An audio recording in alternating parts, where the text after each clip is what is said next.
के इस खास बुलेटिन के साथ मैं शीतल शर्मा। बुलेटिन की शुरुआत कुछ अहम खबरों से करेंगे। डोडा जिले के कई दूर दराज के इलाकों में शिक्षा व्यवस्था पर लगातार सवालिया निशान लग रहे हैं। कई स्कूलों में टीचरों की भारी कमी है, तो कुछ स्कूलों में मात्र कुछ एक बच्चों को बढ़ाने के लिए 30 से 40 टीचरों तैनात किए गए हैं। बच्चों के अभिभावक मुख्य शिक्षा अधिकारी के अलावा जिला प्रशासन के अधिकारियों से भी इस व्यवस्था में सुधार लाने की मांग कर रहे हैं, लेकिन इसे विडंबना ही कहा जाएगा कि सरकारी स्कूलों में यह समस्या दूर नहीं हो पा रही है। डोडा में अभिभावकों के प्रदर्शनों का सिलसिला भी जारी है और शिक्षा विभाग मूक दर्शक बनकर तमाशा देख रहा है। तो हमारे देश की सबसे जो बुनियादी जरूरत है वो शिक्षा है और देश की प्रगति के लिए, देश के विकास के लिए शिक्षा का होना बेहद ज्यादा जरूरी है। सरकारों की तरफ से भरपूर वादे किए जाते हैं, खासतौर पर चुनाव से पहले, कि शिक्षा व्यवस्था को सुधारा जाएगा, शिक्षा को और सुदृढ़ किया जाएगा, लेकिन उसकी तरफ कोई कदम नहीं उठाए जाते, ठोस कदम नहीं उठाए जाते। और विडंबना हमारे देश की ये है कि जहां पर टीचर्स हों वहां पर बच्चे नहीं होते सरकारी स्कूलों में, और जहां पर बच्चे हों वहां पर प्रॉपर टीचर्स नहीं होते। बहुत सारे ऐसे केसेस हैं, खास तौर पर जम्मू कश्मीर के उन पहाड़ी इलाकों में जो दूर दराज इलाके हैं। बच्चे तो पढ़ने जा रहे हैं, लेकिन वहां पर पढ़ाने के लिए उनके सामने टीचर्स नहीं हैं। लेकिन कुछ स्कूल ऐसे हैं जहां पर टीचर्स दो दो तीन तीन हैं, लेकिन वहां पर बच्चे सिर्फ एक या दो हैं। ऐसी संख्याएं, ऐसे मामले बहुत बार हमने भी आपको बताए हैं। अब डोडा की एक गंभीर समस्या है। इन तस्वीरों के माध्यम से इन चेहरों पर जो शिकन है वो साफ तौर पर नजर आ रही है। ये शिकन इसलिए है क्योंकि इनके पास इनके बच्चों को पढ़ाने के लिए टीचर्स नहीं है, और जो एक व्यवस्था है, एक ढांचा है, वो पूरी तरह से कमजोर पड़ा हुआ है। इसको लेकर इन्होंने प्रदर्शन किया है और बात जो है वो सीईओ तक पहुंचाई है, एजुकेशन ऑफिसर तक पहुंचाई है, ताकि इनका मसला जल्द से जल्द हल किया जाए। कई स्कूलों में टीचरों की भारी कमी है, उसको लेकर ये सवाल उठा रहे हैं, और कुछ स्कूलों में मात्र कुछ एक बच्चों को बढ़ाने के लिए 30 से 40 टीचर तैनात किए गए हैं। यानी जो पूरा सिस्टम है, एजुकेशन सिस्टम है, वो फिलहाल चरमराता हुआ नजर आ रहा है। विकास महाराज डोडा से हमारे संवाददाता इस वक्त ज्यादा जानकारी के लिए जुड़े हुए हैं। विकास, शिक्षा व्यवस्था पर डोडा में बहुत बार सवाल खड़े हुए हैं। ये पहली बार नहीं, बहुत बार सवाल खड़े हुए हैं, और कुछ ही दिन पहले हमने भी दर्शकों को एक खबर बताई थी, जिसमें ये डोडा में एक प्लान जो है वो शिक्षा विभाग की तरफ से तैयार किया गया था कि स्कूलों को मर्ज किया जाए, ताकि टीचर्स की संख्या जो है वो बढ़े और बच्चों तक प्रॉपर एजुकेशन पहुंचे। लेकिन ये मामले बार बार आना ये खड़ा करता है कि हमारी बुनियादी जरूरत शिक्षा जो लोगों तक पहुंचानी है, जो बच्चों तक पहुंचानी है, वो नहीं पहुंच पा रही है। देखिए शीतल, बिल्कुल सही बात है। कुछ दिन पहले हमने एक खबर भी चलाई थी जिसमें डोडा डिस्ट्रिक्ट के 113 स्कूल को क्लब कर दिया गया था, कि ताकि यहाँ के बच्चों को अच्छी तरह से यहाँ पर स्टडी करने का मौका मिल सके, या फिर टीचर की फैसिलिटी जो है यहाँ पर प्रॉपर तरीके से मिल पाए। लेकिन अब बार बार यहाँ के जो रूरल एरिया है, चाहे फिर देसा, मरमत, देसा, या अलग अलग जगह जहाँ पर भी रूरल एरिया है, जहाँ पर इस तरह से दिक्कत जो है वहाँ के बच्चों को, साथ में पेरेंट्स को आ रही है। क्योंकि लगातार वो कह रहे हैं कि हमारे बच्चों ने जो वर्क करा है 15-15 दिन से कॉपी तक चेक नहीं हुई है। कहीं पर 3 टीचर हैं, लगभग 200 से ज्यादा बच्चे हैं, जहां पर कोई भी प्रॉपर तरीके से पढ़ाने के लिए कोई इस तरह की कोई चीजें नहीं है। तो ऐसे बहुत सारी चीजें जो है सामने निकल कर आ रही हैं। तो लोग जो है इस पर विरोध प्रदर्शन, साथ में बड़े बड़े ऑफिस के दरवाजे खटखटा रहे हैं, ताकि टीचर को प्रॉपर तरीके से वहां पर एडजस्ट किया जाए। क्योंकि जितने भी टीचर हैं ये सब जो है सिटी की तरफ भागने का प्रयास कर रहे हैं और अपने अटैचमेंट एक जगह से दूसरी जगह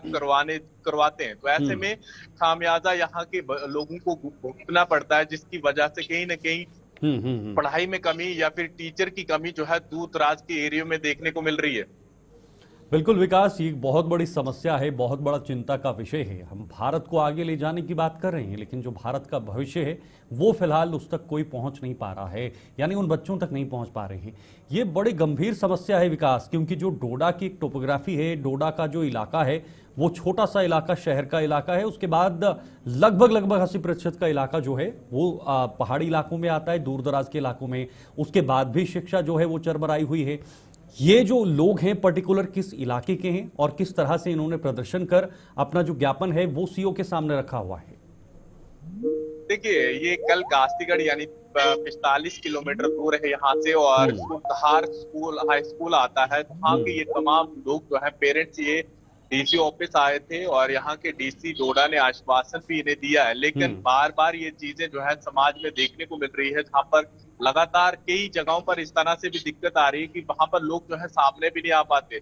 वहां के लोग जो है पढ़ाना चाहते हैं, मजदूरी करते हैं, दिहाड़ी लगाते हैं, उसके बाद भी अपने बच्चों को पढ़ाना चाहते हैं, अच्छी शिक्षा देना चाहते हैं। बिल्कुल। डिजिटल दुनिया में यानी नए भारत में उसे लाना चाहते हैं अपने बच्चों को, अपने दूर दराज के एरिया से उसे अच्छी शिक्षा देकर, ताकि आने वाले समय में अगर वो कोई प्राइवेट काम करता है या फिर सरकारी नौकरी करता है तो ताकि वो अच्छे से रह पाए और उसका माइंडसेट अच्छे से बन पाए। लेकिन कहीं ना कहीं एजुकेशन डिपार्टमेंट में जो फॉल्ट चल रहा है, लगातार टीचर की कमी होना या फिर एक जगह से दूसरी जगह शिफ्ट हो जाना, ये काफी चिंता का विषय बना हुआ डोडा के अंदर। और इसके ऊपर चाहे फिर एजुकेशन डिपार्टमेंट को सोच बिल्कुल विकास, एक बहुत बड़ी इंपॉर्टेंट बात आपने भी कही थी अभी पहले कि भाई अटैचमेंट का जो नेक्सस चल रहा है, ये इसका सीधा इम्पैक्ट उन लोगों पर पड़ रहा है जो दूर दराज के इलाकों में पढ़ते हैं, अपने बच्चों को पढ़ाते हैं। ये नेक्सस जब तक खत्म नहीं होगा विकास, तब तक बच्चों तक पढ़ाई नहीं पहुंच पाएगी। अटैचमेंट का जो सिलसिला है, इस और किस तरह से अभी संज्ञान लिया जा रहा है और जो लोगों ने रोष प्रदर्शन दिखाया है, क्या आपको लगता है कि इस पर कोई शिक्षा विभाग कोई रास्ता निकालने की कोशिश करेगा? देखिए, जब ये जितने भी आरटी टीचर जो है उस समय लगाए गए थे, उसके बाद ये तमाम लोग जो है 5 साल के बाद परमानेंट हो चुके थे। लेकिन उस जब इनका गाइडलाइन था, जो इनकी रिक्रूटमेंट थी, उस समय ये था कि अपने एरिया के जो पंचायत में या अपने एरिया के आसपास जितने भी स्कूल है वहीं पर ये लोग जो है अपनी ड्यूटी दे सकते हैं। लेकिन अब जब ये परमानेंट हो चुके हैं, उसके बाद ये तमाम चीजें देखने को मिल रही है जहां पर लगातार इनका अटैचमेंट एक जगह से दूसरी जगह या फिर कई जगहों पर। अभी भी देख लीजिए, मैंने जो डॉक्यूमेंट वेरीफाई करा या यहाँ के जेडीओ या यहाँ के सीईओ से राब्ता करने का प्रयास किया, मैंने जब इन हाई स्कूल या हाई सेकेंडरी के बारे में पूछा, उन्होंने कहा कि इतने टीचर हैं, इतने ये चीजें हैं, लेकिन ग्राउंड पर 3 या 2 टीचर बस अटेंडेंस लग रही है जो वहां पर अपनी ड्यूटी निभा रहे हैं। लेकिन बाकी सारी जगहों पर ये तमाम चीजें देखने को मिल रही है कि एक जगह से दूसरी जगह इनकी अटैचमेंट हो चुकी है। चलिए, बहुत बहुत शुक्रिया आपका विकास, हमारे साथ ज्वाइन होने के लिए। बहुत बड़ी गहरी चिंता है क्योंकि शिक्षा जो है वो प्रॉपर तरीके से नहीं पहुंच पा रही है। टीचर्स हैं, लेकिन जो सिस्टम है, जो एक निज़ाम होना चाहिए, उस पर अमल नहीं किया जा रहा है। जैसे मैंने पहले भी जिक्र किया, कहीं बच्चे ज़्यादा हैं तो कहीं टीचर्स ज़्यादा हैं। वो बैलेंस करने की ज़रूरत शिक्षा विभाग को है, जिस वजह से लोगों तक ये प्रॉपर शिक्षा पहुंच पाए। आगे बढ़ेंगे, बात कठुआ की होगी। कठुआ जिले की बनी विधानसभा के नजोत गांव में आज से करीब 8 साल पहले बना एक सरकारी स्कूल सुर्खियों में आ गया है। नजोत में गवर्नमेंट हाई स्कूल का आधा अधूरा निर्माण 2017 में हुआ था, जो शुरू न होने पर अब खंडहर में तब्दील हो गया है। बनी के विधायक डॉक्टर रामेश्वर सिंह ने इसके निर्माण में करोड़ों रुपए का भ्रष्टाचार किए जाने का आरोप लगाते हुए इसकी जांच करवाने का ऐलान किया है। बताया जा रहा है कि स्कूल को बनाने वाले ठेकेदार को 95% पेमेंट का भुगतान भी किया जा चुका है। तो एक खबर आपने शिक्षा से जुड़ी देखी, वो डोडा से देखी, जहां पर टीचर्स ना होने से लोग परेशान हैं, और दूसरी जो खबर है वो कठुआ से है और ये भी शिक्षा से जुड़ी है। वो इसलिए क्योंकि बिल्डिंग्स बनाने का काम, और ये जो तस्वीरें आप इस वक्त देख रहे हैं आपकी स्क्रीन पर, ये खंडर जैसी तस्वीरें, इससे आप साफ तौर पर अंदाज़ा लगा सकते हैं क्योंकि कठुआ ज़िले का जो बनी विधानसभा है, बनी का जो इलाका है, वहाँ पर एक नजोत गांव है। आज से करीब 8 साल पहले वहाँ पर एक सरकारी स्कूल सुर्खियों में आ गया है और नजोत में गवर्नमेंट हाई स्कूल का आधा अधूरा निर्माण जो है वो 2017 में हुआ था। आज से लगभग 8 साल पहले 2017 में, और जो शुरू ना होने पर अब खंडर में तब्दील हो चुका है। यानी पैसा इस पे लगा दिया है, करोड़ों के हिसाब से इस पर पैसा खर्च कर दिया है, लेकिन ये स्कूल सिर्फ और सिर्फ वहाँ पर ईंटें गिनते हुए नजर आ रहा है। ना इस पे कंप्लीट जो निर्माण होना चाहिए वो नहीं हुआ है, जिस वजह से फिलहाल इस मामले को फिर से उजागर करने की कोशिश की गई है।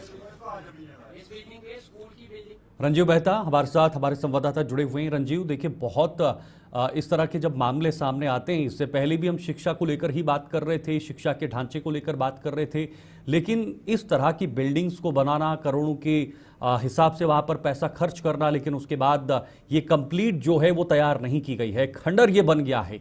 यानी कुल मिलाकर जितना पैसा इस पर खर्च किया गया है वो पूरी तरह से जो है वो कहीं ना कहीं ज़ाया हो गया है। तो क्या ये पूरा मामला है, ज़रा ये विस्तार से समझाइएगा।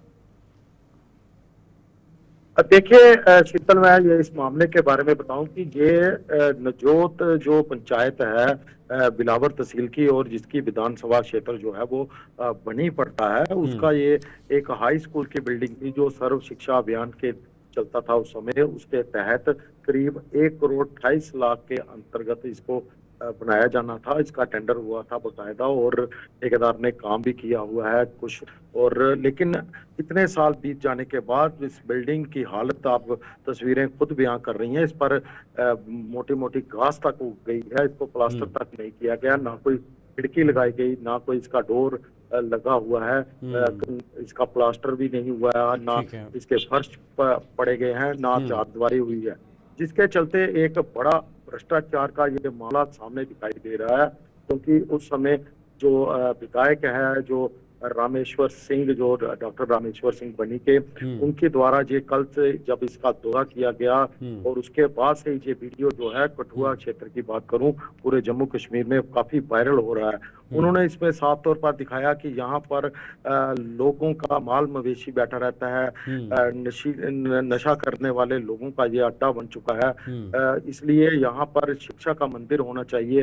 अगर ये स्कूल समय पर बनता और पूरी तरह से बनता, कई बच्चे जहाँ से शिक्षित हो सकते थे, क्योंकि ये दूर दराज का इलाका है। लेकिन रंजीव, आज तक क्या वहाँ के लोगों ने कोई आवाज नहीं उठाई? क्योंकि सबके सामने था 8 साल पहले बना स्कूल जो सिर्फ ईंटें गिना रहा है, सिर्फ और सिर्फ खंडर तरीके से दिख रहा है।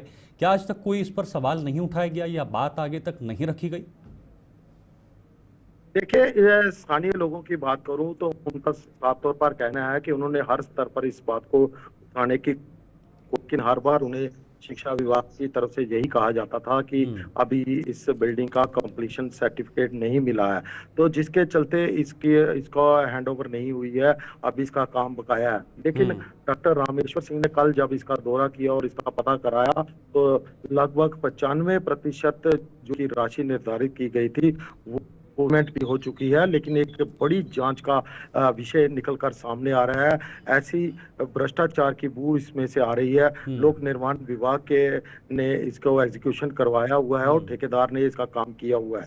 लेकिन एजुकेशन विभाग की तरफ से जो सर्व शिक्षा अभियान के तहत जो पैसे आए थे 2-2.5 लाख, उसकी लागत से ये इसको तैयार किया गया जाना था, लेकिन आधा अधूरा छोड़ दिया गया और इस इलाके के लोगों के साथ बेइंसाफी है। और साथ में लोग जो इस इलाके के हैं वो अपने आप को काफी ठगा हुआ महसूस कर रहे हैं कि इस तरह का काम अगर सरकारी विभागों के अधिकारी कर रहे हैं तो ये आने वाले दिनों में उनके लिए एक खतरे की घंटी है। बिल्कुल, क्या इस पर कार्रवाई होगी? अब जबकि विधायक ने इस पूरे मामले को संज्ञान में लिया है और कहा है कि कार्रवाई होनी चाहिए, भ्रष्टाचार के आरोप भी लगाए हैं, तो क्या इस पर कार्रवाई होगी? और अगर होगी तो इसकी रिकवरी कैसे होगी? इतना पैसा जो खर्च हुआ है। देखिए, रिकवरी की बात तो अलग है, लेकिन विधायक डॉक्टर रामेश्वर सिंह से जब हमारी इस संबंध में बात हुई तो उनका कहना है कि वह इसकी इंक्वायरी, उच्च स्तरीय इंक्वायरी कराएंगे। जो एजुकेशन मिनिस्टर है उनको शिकायत करेंगे, चीफ मिनिस्टर से इसकी शिकायत की जाएगी और एक उच्च स्तरीय कमेटी का गठन करके इसकी पूरी जांच करवाई जाएगी। जो लोग भी दोषी पाए जाएंगे उनके खिलाफ कड़ी कार्रवाई जो है वो की जाएगी, क्योंकि बच्चों की शिक्षा से जुड़ा हुआ ये मामला है। और कल से ये वीडियो ये इतना वायरल हो चुका है कि लोग इस पर अपने तरह तरह के कमेंट हैं कि इतना भ्रष्टाचार है तो सरकार कहाँ सोई रही। क्योंकि पिछले 8 साल से ये जो सर्व अभियान की जो योजना है वो भी बंद पड़ी है, उससे पहले का ये बना हुआ है। इसके चलते अब ये खंडरात में तब्दील हो रही है, लोगों के टैक्स पेयर का पैसा जो है वो बर्बाद हो रहा है। इसकी जांच जरूर और अवश्य होनी चाहिए, क्योंकि डॉक्टर रामेश्वर सिंह ने भी कहा कि लोगों का नुमाइंदा होने के नाते ये मेरी ड्यूटी है कि मैं इसको पूरी तरह से इसकी जांच करवाऊं और हर जगह पर इसकी जांच हो, निष्पक्ष जांच हो। क्योंकि इतनी बड़ी बिल्डिंग अगर होती इस दूर दराज पहाड़ी इलाके में तो शिक्षा का स्तर जो था वो ऊंचा होना था, बच्चों शिक्षा ग्रहण करते तो आगे जाकर वह अपना, लेकिन रंजीव, हैरानी तो तब होती है ना जब बहुत ऐसे इलाके हैं जहां पर बिल्डिंग्स भी नहीं हैं और वो तरस रहे हैं कि हमें स्कूल दिया जाए। और अभी भी मुझे लगता है कई ऐसे इलाके हैं जहां पर किसी निजी बिल्डिंग में जाकर किराए पर स्कूल चलाए जा रहे हैं। बहुत सारे ऐसे मामले भी सामने आते हैं। लेकिन कुछ ऐसे इलाके हैं जहां पर बिल्डिंग्स तो बना दी है, लेकिन जो अंतिम उसका एक उद्देश्य होता है उसमें उसको कन्वर्ट नहीं किया जाता। ये बहुत हैरान करने वाली बात है। तो शिक्षा कैसे आगे बढ़ेगी? शिक्षा का ढांचा कैसे आगे बढ़ेगा? देखिए, अगर शिक्षा को आगे बढ़ाना है तो प्रशासन के साथ साथ जो अधिकारी इस काम में लगे हैं उनको भी पूरी पारदर्शिता से काम करना चाहिए होगा, क्योंकि शिक्षा ही जो मूल मंत्र होता है किसी भी इलाके का, जहाँ बौद्धिक विकास जो जितना भी समाज का करना है तो शिक्षा अनिवार्य होती है। अगर शिक्षित हो समाज तो विकास होना वहाँ पे कुदरती तौर पर विकास भी हो वहाँ पे हो सकता है। अगर अधिकारी सरकारी खजाने की लूट इस तरह करें, और यहाँ पर साफ तौर पर तस्वीरों में जिस तरह दिखाई दे रहा है, एक ढांचा बस खड़ा कर दिया गया है और 95% पैसे जो है उसके रिलीज भी हो गए हैं, वो निकाले गए हैं, लेकिन थोड़ा सा काम बाकी छोड़कर ये हमने देखा कि बहुत सारी जगह पे सरकारी बिल्डिंगों में लास्ट में छोटी सी रकम को छोड़ दिया जाता है और कंप्लीशन का सर्टिफिकेट दशकों तक नहीं दिया जाता, और कई सरकारी बिल्डिंगें इसी दंश में वो खंडरात में तब्दील हो चुकी है। उनका जो मुख्य जो सही उद्देश्य था वो पूरा नहीं हो सकता हो गया, और जिसके कारण लोग जो हैं वो अपने आप को ठगा सा महसूस करते हैं। और अब कोई नुमाइंदा जब कोई उनका चुना हुआ नुमाइंदा आगे आता है तो उसको ये कदम आगे होकर ऐसे मामलों की जांच जो है वो करवानी चाहिए। शिक्षा विभाग के अधिकारियों के कहा था कि 2017 में ये योजना जो है बंद हो गई थी, इसके बाद अन्य योजनाएं शुरू की गई थी उसके तहत, लेकिन पिछली योजना पर क्या हुआ ये जांच करना भी बहुत जरूरी है। हाँ, चलिए, बहुत बहुत शुक्रिया आपका हमारे साथ ज्वाइन होने के लिए, बहुत महत्वपूर्ण जानकारी दी है। लेकिन इससे कुछ निष्कर्ष भी निकलकर सामने आते हैं। न सिर्फ ये बिल्डिंग तक ही सीमित रहता है, बल्कि शिक्षा विभाग की मानसिकता और उनकी कार्यशैली पर भी बहुत सारे सवाल खड़े करता है। इधर आरसपुरा के गांव असलम चक का चौराहा आए दिन सड़क हादसों का कारण बन रहा है। आज भी इस चौराहे पर 2 कारें आपस में टकराईं, लेकिन गनीमत यह रही कि इस हादसे में कोई हताहत नहीं हुआ है। स्थानीय लोग इस चौराहे पर मिलने वाली चारों सड़कों पर स्पीड ब्रेकर बनाने की मांग कर रहे हैं, लेकिन उनकी आज तक कोई सुनवाई नहीं हो पाई है। लोगों की माने तो इस चौराहे पर कुछ समय पहले पेश आए हादसे में एक व्यक्ति की मौत भी हो गई थी, लेकिन इसके बावजूद भी प्रशासन गहरी नींद से नहीं जाग रहा है। देखिए, एक और बड़ी खबर है फिलहाल असलम चक से, जहां पर आरसपुरा का ये मामला 2 कारें आपस में टकराई हैं।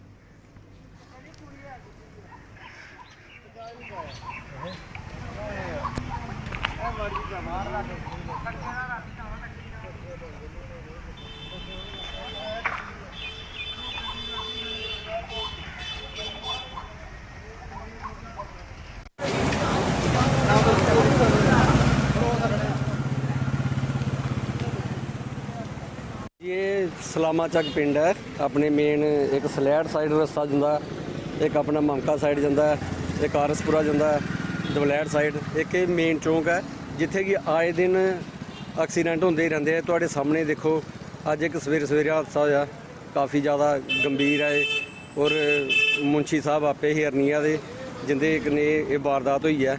तो बड़ी बार असीं प्रशासन अगे एक मांग करने आ कि इत्थे कुछ ना कुछ ऐसा करना चाहिए कि ये चौंक है जिहड़ा स्पीड ब्रेकर होने इधर उधर, जिस दी वजह कन्नै थोड़ा आने जाने विच जिहड़ी जनता है असी थोड़ी राहत मिले। और क्योंकि ये काफ़ी ज़्यादा खतरनाक है, आए दिन एक दिन कुछ दिन पहले ही एक एक्सीडेंट होया ही, इत्थे मौत हुई गई ही। तो देखो, ऐसा कुछ ना कुछ बचाव वास्ते सामने आना चाहिए, प्रशासन ने कोई ना कोई इहदे उपर कोई एक्शन लेना चाहिए। तो साडी तो यही मांग है कि जल्दी तो जल्दी इहदे उपर कोई कार्रवाई करनी चाहिए है। जी, मैं सलामा चक तो बोल रहा, इधर चौराहा है, जम्मू तो रस्ता आता है, और नवे शहर तो रोड आता है, सलैड तो भी आता, दवलैड तो आता, चौराहा है, इत्थे स्पीड ब्रेकर है नहीं, आए दिन इत्थे एक्सीडेंट होंदे रहंदे ने। अज देखो 2 गड्डियां एक्सीडेंट होया है, तो सट्टां भी लगियां ने, एक होर कोल बैठा सी मुंडा, ਉਹਦੇ भी लगी है सर्टिफिकेट। इस वास्ते रिक्वेस्ट की जाती है कि इत्थे स्पीड ब्रेकर बनाया जाए। कई बारी बनाया गया, बोलिया, पर लेकिन बनया नहीं। इस वास्ते जान माल का खतरा है, तो रिक्वेस्ट की जाती है करो। पिछे एक मुंडे लगी, वो सट्टां लगी, रोज़ ही एक्सीडेंट कोई ना कोई होंदा रहिंदा है। तो रिक्वेस्ट की जाती है गौरमेंट अगे कि इत्थे चौराहे स्पीड ब्रेकर बनने चाहिए हैं। एक बार नहीं, कई बार रिपोर्ट कर चुके हैं। अज ये देखो, इन्होंने सट्टां लगियां ने, 2 गड्डियां देखो किस तरह पुट्ठी हुई, फिर टुटियां ने। विजयपुर के मुख्य बाजार में आज हिंदू धर्म संगठन ने पशु और नशा तस्करी के खिलाफ जोरदार प्रदर्शन किया है। इन लोगों ने पिछले दिनों तस्करों की गाड़ी से कुचलने जाने पर जान गंवाने वाले एएसआई योगराज सिंह के हत्यारों को भी अभी तक न पकड़े जाने पर अपना रोष जताया है। हिंदू धर्म संगठन ने जम्मू कश्मीर में योगी मॉडल लागू करने की मांग की ताकि तस्करों को देखते ही गोली से उड़ाया जा सके। पुलिस के हथियारों को गोली मारो सालों को, गो हत्या बंद करो, गो हत्या बंद करो, गो हत्या बंद करो। हितों का हनन हुआ तो खून बहेगा सड़कों पे, हिंदू हितों का हनन हत्या बंद करो, गो हत्या बंद करो। गो तस्करी का जो चरण है वो अब सीमा ही पार कर चुका है। दिन में दिन इतनी गो तस्करी की जा रही है कि अब जो समाज तो क्या प्रशासन भी सेफ नहीं है। उतना उनका हौसला जब से ये विपरीत सरकारें यहाँ पे एमसी सरकार आई हुई है तब से जो गो तस्करी है वो बहुत जोरों शोरों से की जा रही है। और प्रशासन जो है वो काम करता है, लेकिन ऊपर से उनको इतना प्रेशर है कि वो खुले हाथों से इन लोगों पर एक्शन नहीं ले सकता। आप देख रहे हो 2 दिन पहले जहाँ पे सपवाल विजयपुर के क्षेत्र में जब गो तस्करों को रोकने का जो कार्य है हमारे ऐसे ही किया गया तो उन्होंने उसको हिट करके उसकी हत्या कर दी और हमारा एक बजरंगी साथी भी उसमें जो है वो घायल हो गया। तो मैं प्रशासन से, केंद्रीय सरकार से ये मांग करता हूँ कि जो है प्रशासन को ऐसे निर्देश दिए जाए ताकि वो उनके घरों में घुसकर जो गो तस्करी करते हैं, जो विशेष समुदाय है, उनके घरों में घुसकर उन पे कड़ा एक्शन लेना चाहिए। और अगर जरूरत पड़ती है तो हमारा पूरा समाज, पूरा हिंदू समाज, पूरे हमारे कार्यकर्ता उनके साथ खड़े हैं। जो दिन ब दिन गो तस्करी और जो नशा तस्करी बढ़ रही है उसको लेकर विरोध प्रदर्शन रखा गया है। 2 दिन पहले ही हमारे एएसआई जोगराज सिंह जी को गो तस्करों ने मौके पे ऑन द स्पॉट ही गाड़ी से हिट करके उनकी हत्या कर दी। उसके विरोध में ये विरोध प्रदर्शन रखा गया है। गो तस्करों की और नशा तस्करों का जो हौसला दिन ब दिन बढ़ रहा है, आखिर कोई तो रीजन होगा जो इन लोगों की इतनी हिम्मत बढ़ रही है। और हम एडमिनिस्ट्रेशन से ये डिमांड करते हैं कि इन लोगों पे एक सख्त कार्रवाई की जाए और वो लोग जो इनको संरक्षण दे रहे हैं उन पे भी सख्त कार्रवाई हो। और हिंदू हितों का जो रक्षा करना एडमिनिस्ट्रेशन का काम है, नहीं तो वो दिन दूर नहीं होगा जब सब हम लोग सड़क पे होंगे और एक बड़ा ही उग्र प्रदर्शन होगा। मौजूदा समय में पड़ रही भीषण गर्मी कई लोगों को बीमार करने में कोई कसर नहीं छोड़ रही है। जम्मू के जीएमसी व इसके सहयोगी अस्पताल में गर्मी व लू से पीड़ित मरीजों के पहुंचने का सिलसिला जारी है। जीएमसी में तैनात डॉक्टर विशाल टंडन ने लोगों को कुछ ऐसे सुझाव दिए हैं जिनसे वो हीट स्ट्रोक व एक्सपोजर से अपना बचाव कर सकते हैं। उन्होंने लोगों से ज्यादा मात्रा में तरल पदार्थों का सेवन करने का भी आह्वान किया है ताकि शरीर में तरल पदार्थों की कोई कमी न रहे।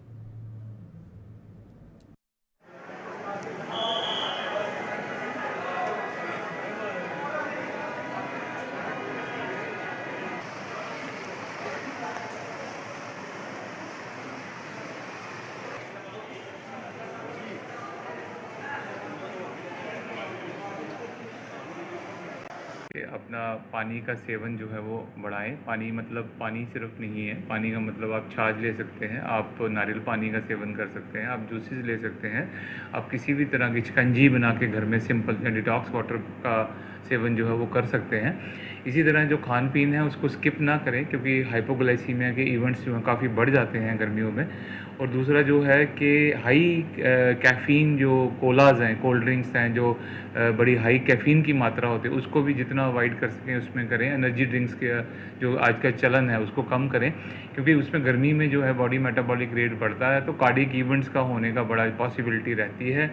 खाने को स्किप ना करें। इवनिंग टाइम में ही या अर्ली मॉर्निंग टाइम में ही जो सैर करने के आदी हैं वो सैर करने जाएं। धूप में निकलने का कोई मतलब नहीं है। एक्सपोजर से बचने के लिए मेरी ये संदेश रहेगा कि गाड़ियों में जब एसी लगा है, जब अपने वर्क प्लेस पे जो एसी लगा है, जब आप बाहर निकलते हैं तो उसको पहले ऑफ करके 5 मिनट्स के बाद निकलें ताकि आपकी बॉडी जो है वो कूल डाउन हो जाए और आप एक्सपोजर के प्रकोप से बच सकें। बच्चों और बुज़ुर्गों से भी मेरी एक खास रहेगी कि अगर ना ज़रूरी है तो बाहर ना निकलें, अगर ज़रूरी है तो ही बाहर निकलें। और कपड़े जो हैं वो कॉटन के प्रेफर करें क्योंकि कपड़े जो कॉटन के होते हैं उसमें जो है आपकी एयर पास हो जाती है तो बॉडी आपकी जो है टेम्परेचर बॉडी का मेंटेन करना बॉडी के लिए जो है वो इम्पॉर्टेंट रहता, पॉसिबल रहता है। और जो अर्ली लक्षण जो आते हैं, आपका यूरिन का कम हो जाना, मुंह सूखना, आपकी बॉडी टेम्परेचर बढ़ना, उल्टी का मन होना, पेट में दर्द होना, वॉमिटिंग स्टार्ट हो जाना, जहाँ आप बड़े ज़्यादा अगर बॉडी टेम्परेचर में चले जाती है 102, 104, 105, तो उसको हम जो है हीट स्ट्रोक बोलते हैं, जिसमें कन्वर्जेंस, जिस झटके जिसको बोलते हैं, उसके आने का जो है पॉसिबिलिटी जो है वो बढ़ जाती है।